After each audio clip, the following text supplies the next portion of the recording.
Open up the door, it's Dave! Who? Dave! D-A-V-E! Dave? Right, man, Dave. Dave's not here.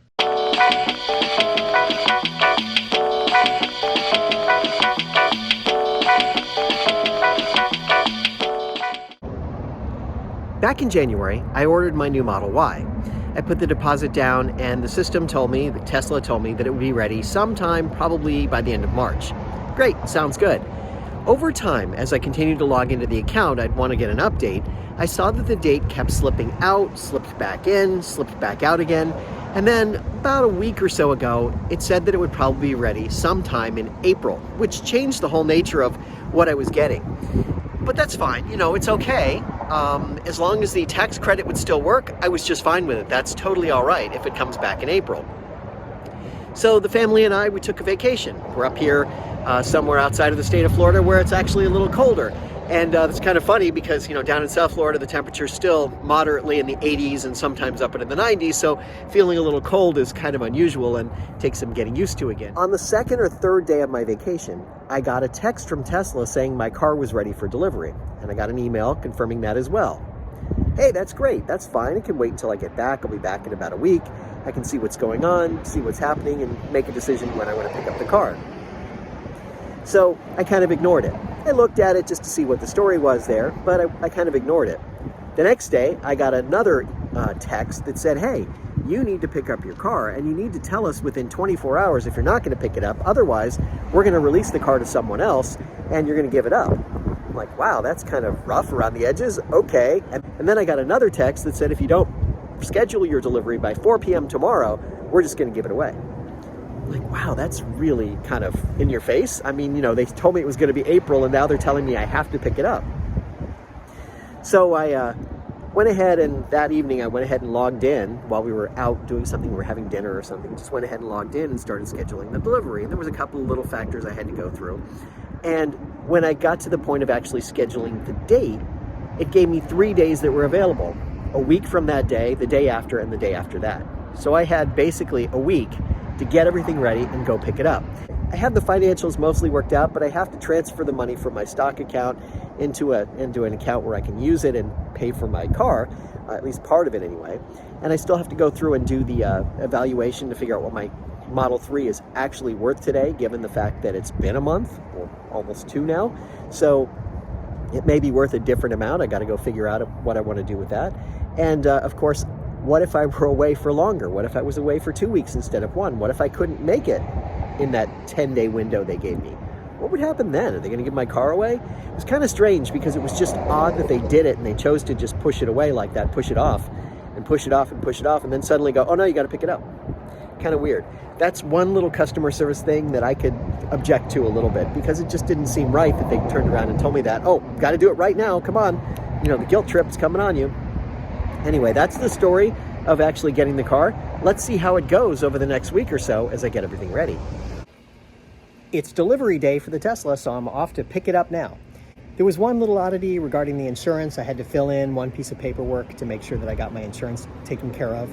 And then, and it was weird because I was still away when that happened, but I didn't have my insurance information, and I didn't have the car where I had the insurance information, so that was kind of dumb. And then the second problem was that I had to sell my car, my Model 3. And there was a whole thing around that. I'm going to create a video around that specifically because it's kind of interesting. How do you sell a Tesla? So I'll create a video specifically for that, but it's done. And now I can go pick up my car and I'm moving on. I get my new Model Y today. So I made it to the Tesla place and my car is right here. It's ready for me. It's ready to go. You'll hear a tractor trailer backing up. They're delivering a whole bunch of Teslas right now. In fact, there's one right over there, and there's another tractor trailer filled with them over there. So there's a bunch of Teslas coming in all at the same time. So a little noise while that goes on. So I'm just going to pause this for a second while he backs down the driveway. All right, now that he's mostly passed, I can talk about the delivery process. It was so freaking easy. Basically, I went around and I looked for my name on the car. There was a bunch of cars sitting there. As you can see, there's a number of cars out ready for delivery right here, just kind of sitting and waiting. And what you do is you look for your name on the front of the car, and you walk up to the car, you open the app up, and you say, I'm here, I'm ready to accept the terms. They remind you about the terms and conditions. You tap accept, and then you unlock the door. That's it. Then you get in.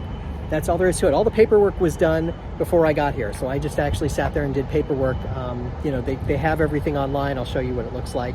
And you just go through it and you tap on everything, you review it, and then you e-sign it. It's a doc sign that you do on an e-basis, electronic basis. So then you're saying that I'm accepting all the terms and conditions and everything.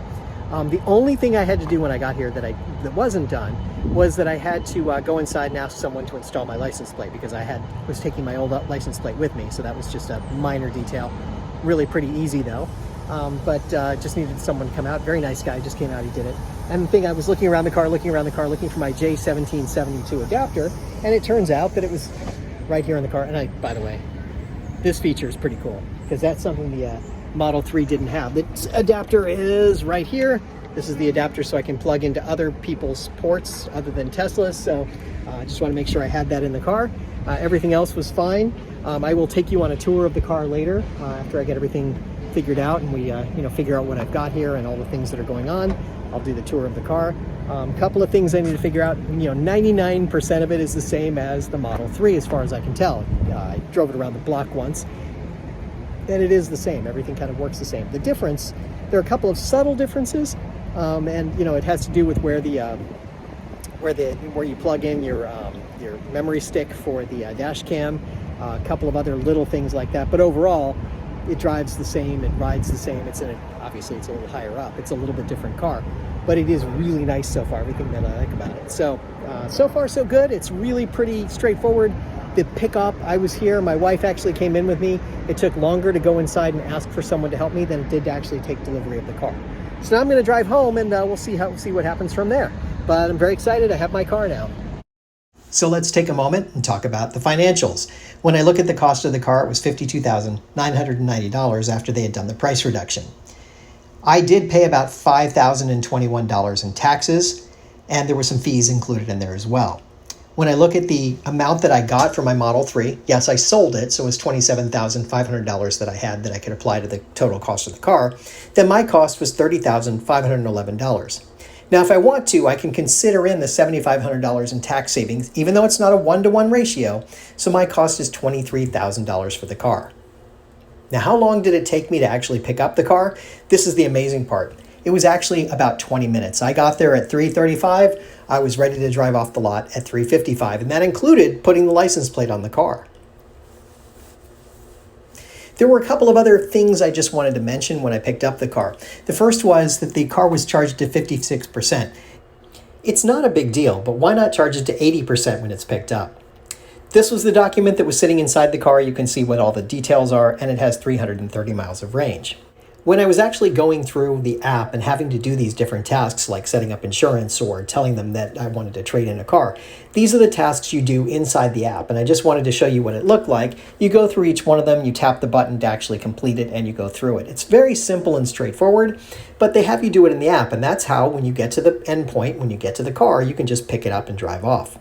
Now, I just wanted to point out that the Tesla dealership that I went to was this one that's circled, which probably is a little bit closer than the one in Fort Lauderdale that I went to when I last got serviced, but I just thought it was interesting that it was that far away.